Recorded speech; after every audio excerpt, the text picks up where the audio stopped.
afternoon and welcome to the Law and Crime Network. I'm Angelica Spanos. Thank you so much for joining us today. It is a busy day here as we are following two live trials this afternoon, and we'll bring you the latest with both of those from the courtrooms when they resume. So there is the verdict there. That was after nearly 4 hours of deliberations. The jury found Coons guilty of the lesser charge of second-degree murder, guilty of attempted rape of a child, guilty of felony murder, and guilty of aggravated criminal trespassing in the lesser. He will be sentenced on September 13th, and Coons faces life in prison. Joining us today to break this all down, we have Roger P. Foley, criminal defense attorney. Roger, thanks for being here today. Thank you, Angelica. So first off, you just heard it. What did you think of that verdict for Coons?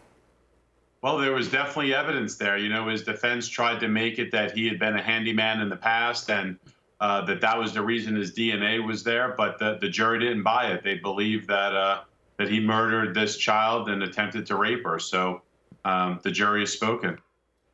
All right. And during the prosecution's rebuttal, we want to listen to their closing arguments to see how they wrapped that all up. Let's listen to that. So that ended up being one of the very memorable and major parts of this trial. This is, of course, because Coons was accused of using her karate belt to strangle her, and that's what you saw in that video. So in the state's closing arguments, that was the first time that the jury saw the belt, and even Johanna's mother broke down during this. She had to leave the courtroom. The state said that all signs pointed to Coons. They, of course, referenced that text message that we heard a lot about that Johanna sent her mom that said that she thinks the man who cuts their grass was knocking on their door. So what do you think of the strategy there with the prosecution?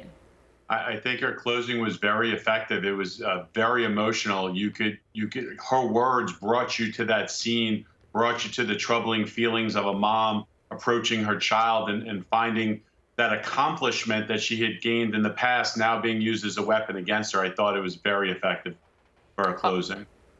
All right, well, let's hear what the defense did and their closing arguments. Let's listen to that now. That was David Hopkins, and basically what the defense said is that they focused on the wrong guy. They argued that there was no DNA on that karate belt from Coons. There was no witnesses. There was no fingerprints. There was no signs of forced entry. Obviously, it did not really work for the defense, but Roger, what do you think of that, of them trying to use that?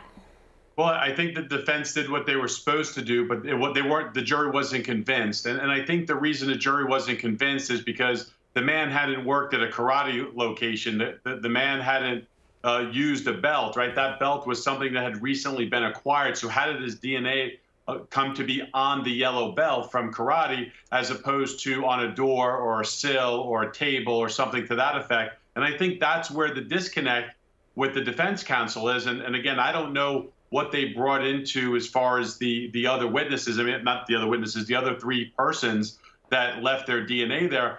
But obviously the defense job is to go into that. If they're just hitting it a little bit on closing and not getting those people or not sending investigators out, it obviously hurts the defendant. Right. All right. Well, let's talk about the sentencing a little bit. That's not going to come until September. But what do you think? I mean, he is facing life in prison. Do you think he has a chance to go to prison for life? Absolutely. I mean, if the jury convicts someone of murder of a child and attempted rape of a child, you can rest assured that it's going to be a very steep sentence. And the maximum sentence here is life. So I think that there's a very high likelihood that the judge will impose that sentence. All right, Roger P. Foley, thank you so much. We're going to take a break here on the Law and Crime Network. Stay with us. We'll be back.